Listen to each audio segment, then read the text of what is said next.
Bonjour à tous, bonjour à vous qui êtes là, bonjour à ceux qui sont chez eux en ligne. Quelle joie de se retrouver et quelle joie d'être si nombreux. C'était magnifique de vous entendre chanter, vous chantez si bien. En tout cas, quand on chante ensemble. Quelle joie d'être ensemble, quelle joie de se retrouver et d'être à l'écoute de notre Dieu pour un jour spécial. Aujourd'hui, nous sommes le 4 juillet. Tous les barbecues de l'Amérique vont chauffer. C'est le jour de l'indépendance américaine. Mais c'est surtout un jour spécial pour Marie et Kevin, qui tout à l'heure seront plongés, immergés dans l'eau pour être baptisés. Et c'est un moment qu'ils attendent maintenant depuis quelques temps. Et c'est vraiment avec beaucoup de joie qu'on est ensemble, réunis pour être les témoins de leur engagement. Et comme l'a dit Jean-Noël, pour nous aussi nous engager en tant qu'Église à veiller sur eux, à veiller sur leur croissance avec le Seigneur. Et en fait, alors peut-être que vous venez pour la première fois et que vous vous demandez comment ça se passe un baptême, qu'est-ce qu'il faut faire pour être baptisé. Quand quelqu'un vient nous voir, responsable d'église, pour nous dire qu'il veut se faire baptiser, en fait, on prend du temps avec lui pendant quelques rencontres et on regarde ensemble quelques textes de la Bible. Et c'est exactement ce qu'on a fait avec Marie et Kevin. Et une des premières choses qu'on regarde dans la Bible, c'est que dit la Bible sur le fait d'être un chrétien.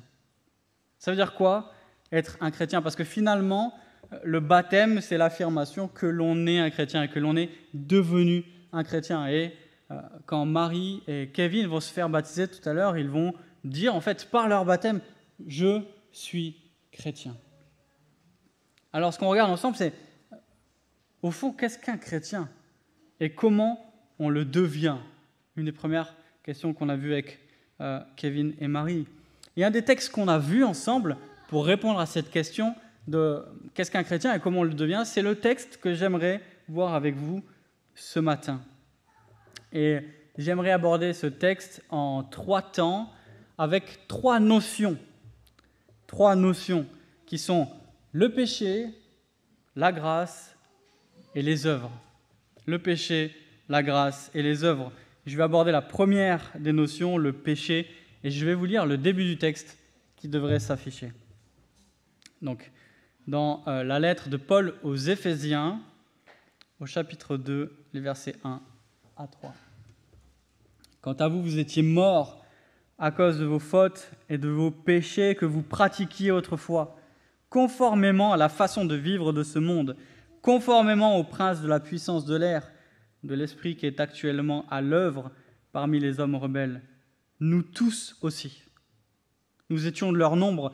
Notre conduite était dictée par les désirs de notre nature propre, puisque nous accomplissions les volontés de la nature humaine et de nos pensées. Et nous étions, par notre condition même, destinés à la colère, tout comme les autres. » Alors, je ne sais pas si vous êtes de ceux qui préfèrent les bonnes nouvelles avant les mauvaises, mais là, l'auteur, Paul, qui écrit cette lettre, il écrit cette lettre à une église, Paul commence par la mauvaise nouvelle. En fait, il commence en disant « Voilà la condition que vous aviez avant de devenir chrétien. » Et il emploie plusieurs images pour dresser un tableau qui est bien sinistre. Et il commence par la nouvelle réjouissante, vous étiez morts. Vous étiez morts. Alors pourquoi? Que dit Paul ici? Pourquoi il dit vous étiez morts? Il dit vous étiez morts à cause de vos péchés. Je vous propose de mettre pause un instant et d'expliquer 2 choses. D'abord, qu'est-ce que ça veut dire quand Paul dit vous étiez morts? Et ensuite, de quoi on parle quand on parle de péché? Et c'est quoi le rapport entre les deux? Pourquoi Paul dit ici, vous étiez morts à cause de vos péchés? Alors je commence par le deuxième. Qu'est-ce que le péché? Le péché, c'est simplement tout ce qui est contraire à la volonté de Dieu. Tout ce qui est contraire à la volonté de Dieu. Autrement dit, on pêche quand on désobéit à Dieu. On pêche quand on ne fait pas ce que Dieu nous demande ou quand on fait ce que Dieu nous interdit. C'est ça, le péché. Alors maintenant qu'on a défini le péché, quel est le lien avec la mort? Quel est le rapport avec la mort? Et pourquoi Paul fait le lien entre les deux? Je rembobine un tout petit peu au début de la Bible. Adam et Ève, les deux premiers humains, sont dans un jardin magnifique, un jardin extraordinaire. Vous imaginez Center Parcs sous stéroïdes. Peut-être qu'il n'y avait pas les toboggans, je ne sais pas. Mais en tout cas, un jardin luxurieux avec des arbres magnifiques, des cours d'eau extraordinaires, des papillons de toute beauté. Et Dieu leur dit, vous avez le droit de manger de tous les arbres sauf un. De tout, absolument tout, tout ce que vous voulez, sauf un. Pourquoi? Parce qu'il les avertit, le jour où vous en mangerez, vous mourrez. Voilà le lien entre le péché et la mort. Le jour où vous me désobéirez, le jour où vous ferez ce que j'ai interdit, vous mourrez. Voilà le lien entre le péché et la mort. On connaît la suite. Adam et Ève désobéissent, ils commettent le premier péché et puis ils ne meurent pas. En tout cas, pas tout de suite. Pas tout de suite. Mais à partir de ce moment-là, à partir de ce moment précis, à partir de ce premier péché, la mort entre dans le monde.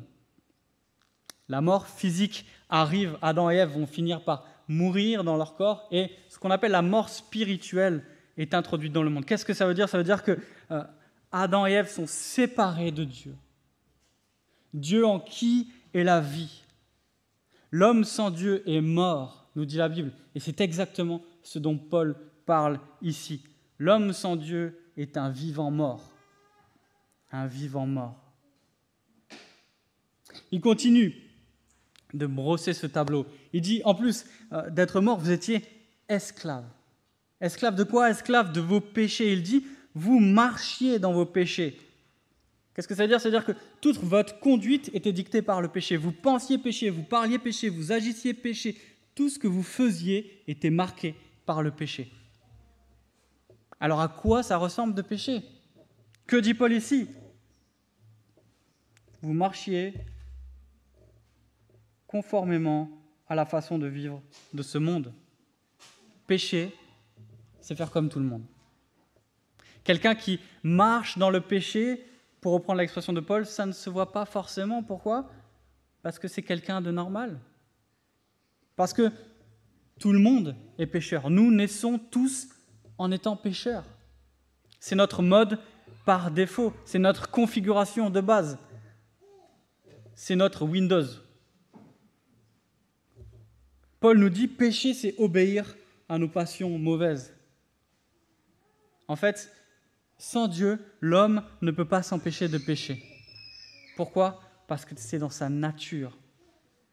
Une fois, j'étais sur YouTube pour faire quelque chose d'extrêmement productif, bien sûr.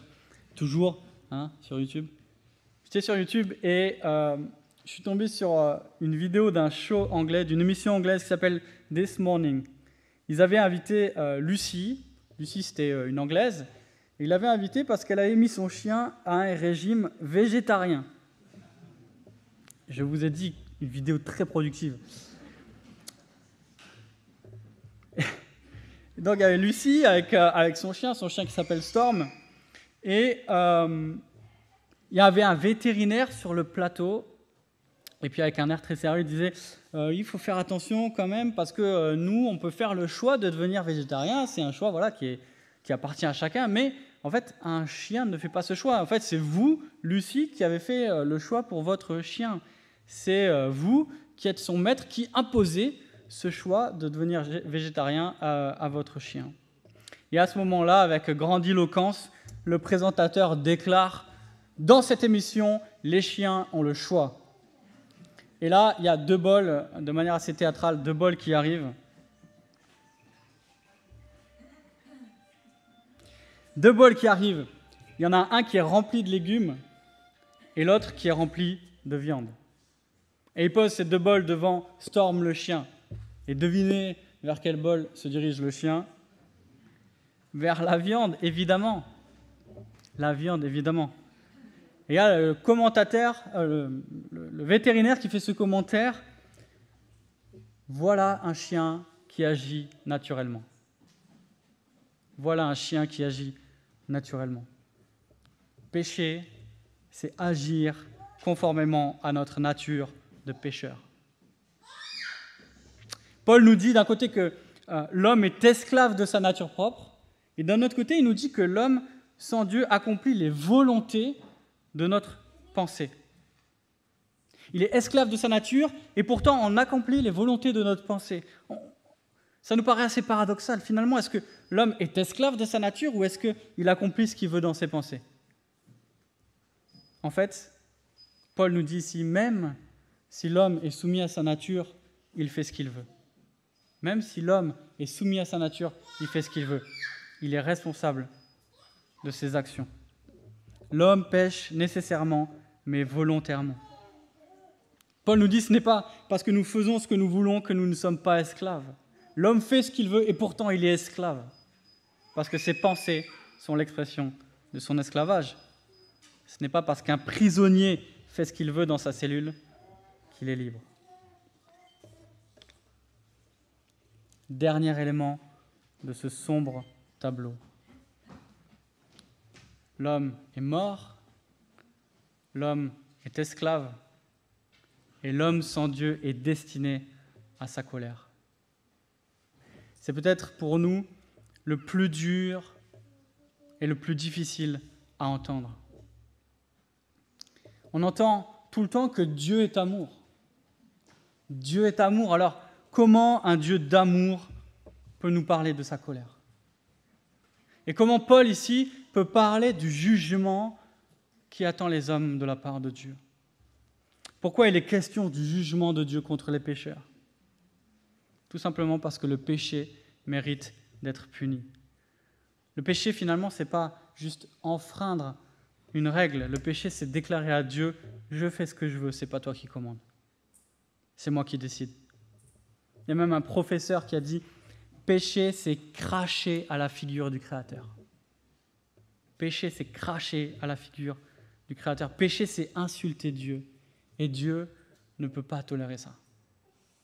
Dieu ne peut pas tolérer que l'on se moque de lui. Dieu ne peut pas tolérer que l'on s'écarte de ce qu'il veut. Et finalement, si Dieu ne condamnait pas le péché, il serait injuste. Si Dieu ne punissait pas le mal, comment pourrait-on définir le bien? Si Dieu lui-même n'était pas le garant que le mal est puni, alors est-ce qu'on pourrait encore tenir aux notions de bien et de mal? Le premier passage est terrible. Ce qu'on vient de lire est tout bonnement terrible. Ce tableau est effrayant. Il nous montre que l'homme sans Dieu est dans une impasse. Et ces trois éléments, que l'homme est mort, qu'il est esclave, qu'il est destiné à la colère de Dieu, ces trois éléments nous montrent qu'il est impossible pour l'homme de s'en sortir seul. Un mort ne peut pas revenir à la vie, un esclave ne peut pas s'affranchir lui-même, et un condamné à mort ne peut pas s'acquitter. Je vous propose d'aborder maintenant la deuxième notion, qui est celle de la grâce. Je continue la lecture à partir du verset 4. Mais Dieu est riche en compassion. À cause du grand amour dont il nous a aimés, nous qui étions morts en raison de nos fautes, il nous a rendus à la vie avec Christ. C'est par grâce que vous êtes sauvés. Il nous a ressuscités et fait asseoir avec lui dans les lieux célestes en Jésus-Christ. Il a fait cela afin de montrer dans les temps à venir l'infinie richesse de sa grâce par la bonté qu'il a manifestée envers nous en Jésus-Christ. Mais, ce deuxième passage commence par « mais ». Mais, c'est un des mots les plus puissants de la langue française. C'est un petit mot qui change tout. Votre enfant a eu un accident, mais il va bien. Notre maison a brûlé, mais nous sommes sains et saufs. Nous avons remarqué une tumeur, mais elle est bénigne. Certains mais renversent les pires nouvelles, et c'est le cas ici. Après le le tableau extrêmement sombre qu'a dépeint Paul, il introduit un « mais ». Un « mais » qui change tout. Vous étiez mort, mais Dieu vous a rendu à la vie. Vous étiez esclave, mais Dieu vous a sauvé. Vous étiez sous la colère de Dieu, mais Dieu vous a aimé. Alors pourquoi ? Pourquoi ce retournement ? Pourquoi ce changement radical ? Qu'est-ce qui pousse à traiter Dieu, à traiter les coupables ainsi ? Il y a 4 mots dans ce texte qui soulignent une même réalité. Dieu est riche en compassion, à cause du grand amour dont il nous a aimés, sa grâce, sa bonté. Et Paul nous dit quelque chose de fondamental ici, concernant Dieu. Ce qui pousse Dieu à nous aimer, c'est son amour. Ce qui pousse Dieu à nous aimer, c'est son amour. Dieu nous aime parce qu'il nous aime. Ce n'est pas ce que nous sommes qui pousse Dieu à nous aimer, c'est ce qu'il est. Et c'est ce que nous disons quand nous disons Dieu est amour. C'est que l'amour sort de Dieu, trouve son origine en Dieu. Dieu ne cherche pas des raisons en nous pour nous aimer. Il nous aime parce qu'il nous aime. Et c'est cet amour qui le pousse à agir de la sorte. Et c'est ça la grâce, cette deuxième notion. Un mot qui est parfois galvaudé. La grâce, c'est faire du bien à quelqu'un qui mérite le mal. Faire du bien à quelqu'un qui mérite le mal. La grâce de Dieu, c'est Dieu qui nous fait du bien alors que nous faisons le mal. Dieu qui nous sauve alors que nous méritions la condamnation. Voilà la grâce dont nous parlons dans la Bible. Dieu qui nous sauve alors que nous méritions la condamnation. Imaginez, vous vous faites arrêter parce que vous roulez trop vite, ce qui n'arrive à personne ici, j'en suis certain, surtout sur la petite route là, entre Lehman et la boucherie, 50, nickel. Imaginez, vous roulez à 180 sur l'autoroute et vous faites arrêter. Et au lieu de vous mettre une amende, le policier vous regarde, il sort, non pas son carnet de contravention, mais il sort son portefeuille et il vous donne un billet de 50 €. Et là, vous vous réveillez. Non. Sympa, mais pas très juste. Pas très juste. En fait, la grâce n'enlève pas la justice. Si on veut continuer le parallèle, si on veut que le policier puisse nous faire grâce, il faut que quelqu'un paye pour notre faute. La grâce ne peut pas laisser le péché impuni. Sinon, encore une fois, Dieu ne serait pas juste. Si ce qui doit être puni n'est pas puni, alors il n'y a pas de justice. Et s'il n'y a pas de justice, il n'y a pas de vraie grâce non plus. On l'a dit plus haut, Dieu doit punir le péché, sinon il n'est pas juste. Et si Dieu peut nous faire grâce, nous dit la Bible, c'est parce que lui-même éponge notre dette. Lui-même paye à notre place. Pour continuer l'analogie, si le policier a pu nous payer le billet, c'est parce que lui-même avait payé notre amende. Et c'est ça la grâce dont nous parle la Bible. C'est que Dieu qui lui-même a été offensé, a payé pour l'offenseur, pour lui offrir quelque chose qu'il ne méritait pas, pour lui offrir la vie alors qu'il méritait la mort, pour lui offrir une relation restaurée alors qu'il méritait la condamnation. Il y a un mot qui apparaît plusieurs fois dans cette deuxième partie du texte, c'est Jésus-Christ. La grâce et Jésus-Christ vont ensemble. Impossible de séparer dans la Bible la grâce et la personne de Jésus-Christ. Quand on parle de la grâce, on parle de Jésus-Christ. Le fait d'être sauvé va avec ce qu'a accompli Jésus-Christ. Et en fait, quand Kevin et Marie vont se faire baptiser, ils vont parler de ce qu'a fait Jésus-Christ. Ils vont s'engager à le suivre en vertu de ce qu'il a fait pour eux. Nous sommes totalement pécheurs, Jésus-Christ est parfaitement juste. Nous méritions la condamnation, c'est le seul qui méritait de vivre. Nous n'arrivons pas à faire ce que Dieu nous demande, c'est celui qui a parfaitement obéi à son Père. En fait, on pourrait résumer cette bonne nouvelle. Quand on parle d'évangile, peut-être c'est un mot que vous avez déjà entendu. Quand on parle de l'évangile, on est en train de parler d'une bonne nouvelle. Quelle est cette bonne nouvelle dont on parle ? Peut-être que vous venez ici pour la première fois, mais que vous connaissez les chrétiens et qu'ils vous ont déjà parlé de l'évangile, de cette bonne nouvelle. C'est quoi cette bonne nouvelle ? Je la résume dans une phrase que j'ai empruntée à un auteur. Cette bonne nouvelle, c'est que Jésus a vécu la vie que nous aurions dû vivre. Il est mort de la mort que nous aurions dû subir. Il a vécu la vie que nous aurions dû vivre. Il a subi la mort que nous aurions dû subir. Jésus a payé le prix pour que nous n'ayons pas à le payer. Jésus est mort pour que nous ayons la vie. C'est ça l'évangile. C'est ça la bonne nouvelle de Dieu. C'est ça le message de la Bible. Cette bonne nouvelle, c'est que Dieu a ressuscité Jésus parce que Jésus était juste et que rien ne pouvait le retenir.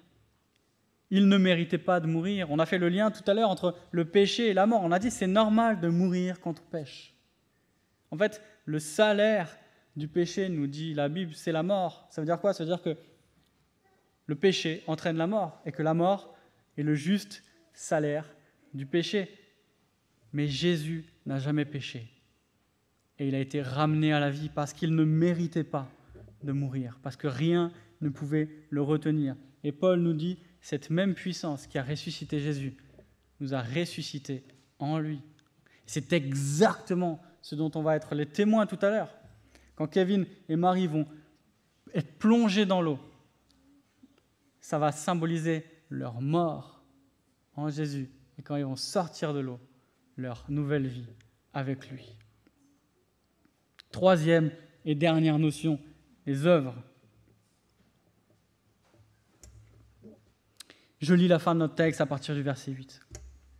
En effet, c'est par la grâce que vous êtes sauvés, par le moyen de la foi. Et cela ne vient pas de vous, c'est le don de Dieu. Ce n'est pas par les œuvres, afin que personne ne puisse se vanter. En réalité, c'est lui qui nous a fait. Nous avons été créés en Jésus-Christ pour des œuvres bonnes que Dieu a préparées d'avance afin que nous les pratiquions. Le texte ici dit une seule chose de trois manières différentes. C'est par grâce que vous êtes sauvés.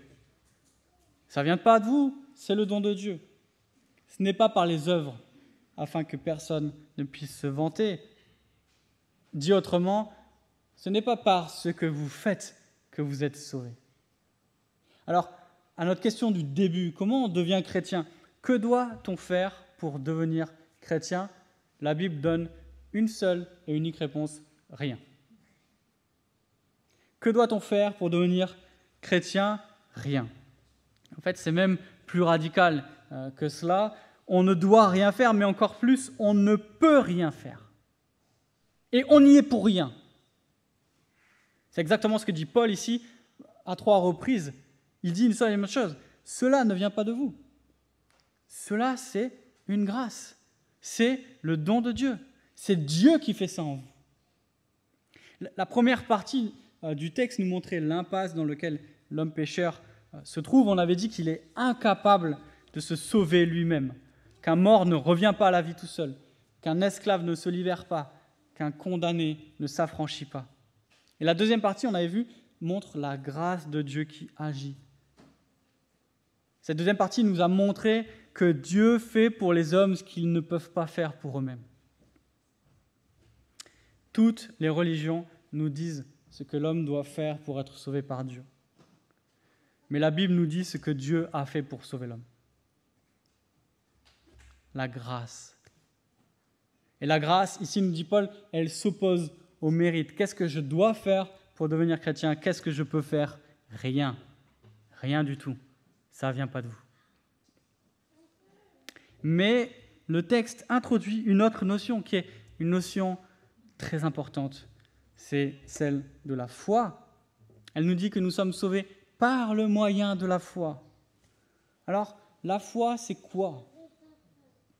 Est-ce que la foi, c'est juste un petit sentiment, une sorte de papillon dans le ventre ? Non, la foi, c'est comprendre. Comprendre et reconnaître que ce que dit Paul ici, ce que dit la Bible est vrai. Comprendre que nous sommes pécheurs et que nous méritons la colère de Dieu. Et finalement, ce que font Kevin et Marie aujourd'hui, devant nous tous, c'est de dire « Je reconnais que je suis pécheur. Je reconnais que je mérite la colère de Dieu. Mais je reconnais que Dieu, dans sa grâce, a envoyé Jésus pour mourir à ma place. Et que par cet acte, par ce sacrifice, je peux être réconcilié avec Dieu et avoir une nouvelle vie avec lui. » La foi, c'est croire que Dieu a fait pour nous ce que nous ne pouvions pas faire pour lui.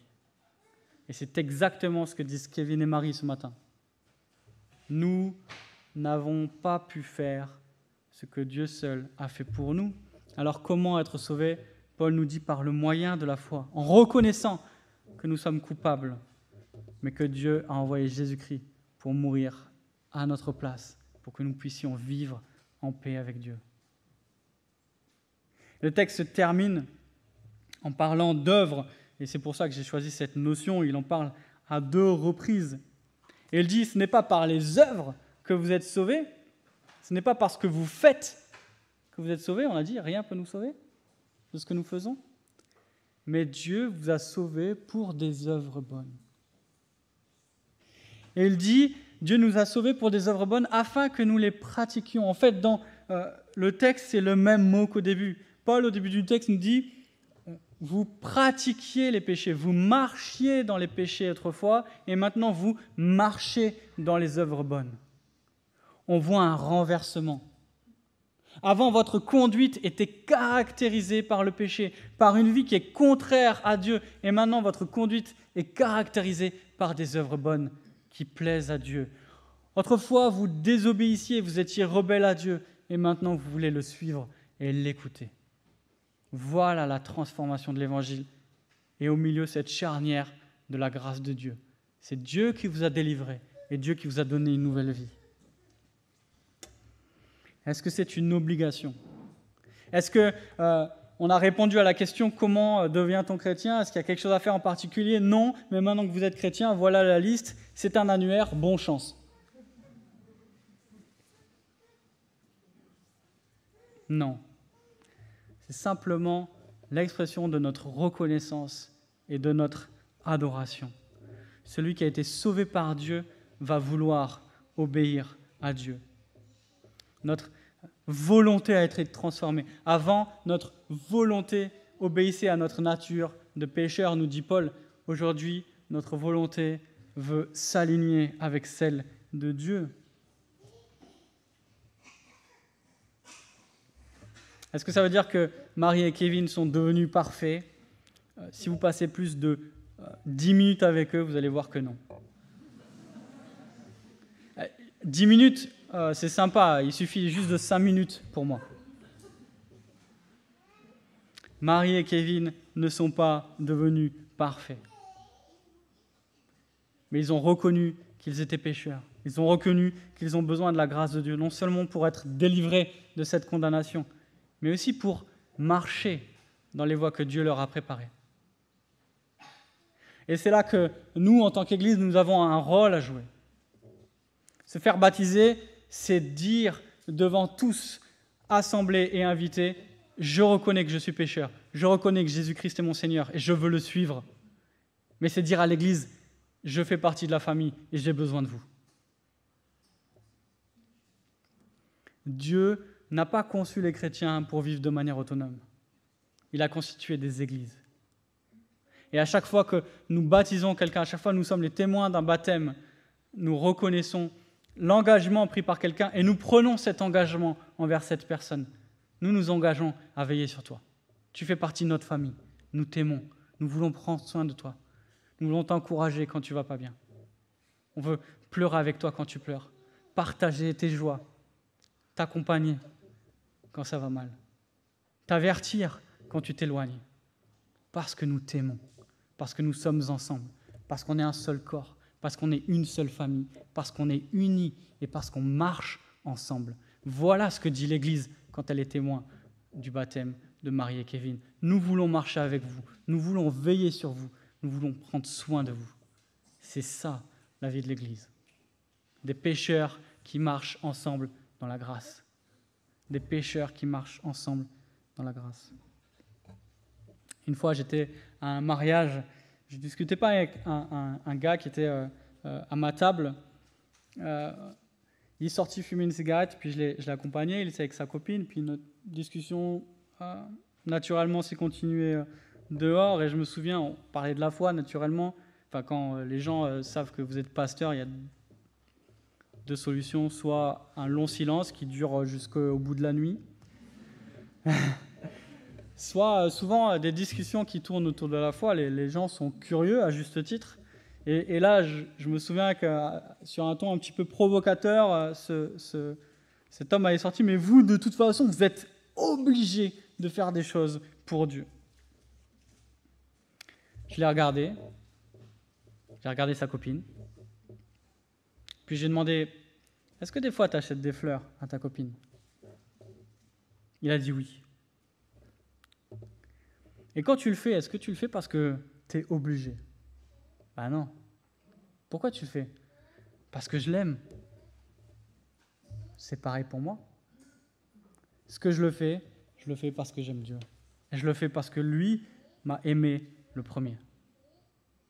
Si Marie et Kevin se font baptiser aujourd'hui, ce n'est pas parce qu'ils croient qu'ils sont meilleurs que les autres. Au contraire, c'est parce qu'ils ont reconnu que devant Dieu, ils étaient pécheurs, qu'ils méritaient sa condamnation.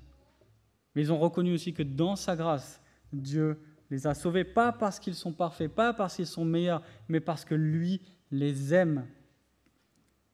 Ils reconnaissent qu'ils ont des œuvres qui ont été préparées par Dieu pour qu'ils puissent s'engager dans une nouvelle vie par leur baptême. Et finalement, ils témoignent aujourd'hui qu'ils sont sauvés par la grâce de Dieu et qu'ils veulent vivre pour la gloire de Dieu. Je vais prier.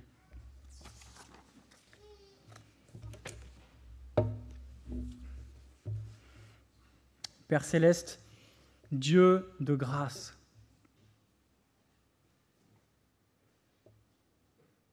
merci de nous dire la vérité sur nous-mêmes. Merci de ne pas nous laisser dans l'illusion de notre bonté ou de notre sécurité.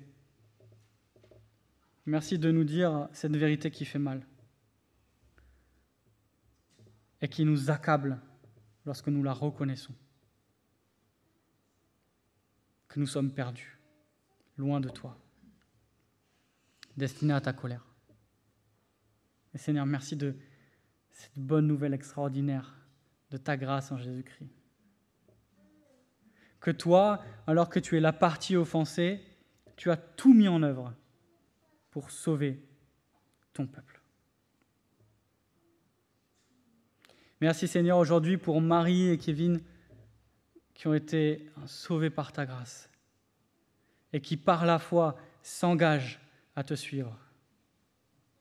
Nous te prions pour eux que ta grâce les accompagne au jour le jour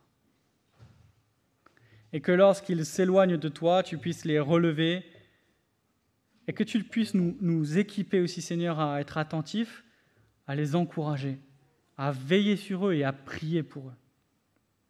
Nous te les remettons, Seigneur, en sachant que tu nous as sauvés par grâce et tu continues de nous faire marcher par grâce et que sans ta grâce, Seigneur, nous ne pouvons rien. Merci pour cette nouvelle extraordinaire qui nous libère, que nous ne pouvons rien faire parce que Christ a tout accompli. Sois béni pour cette nouvelle extraordinaire, pour l'éclatante, glorieuse de ta bonté, Seigneur. Amen.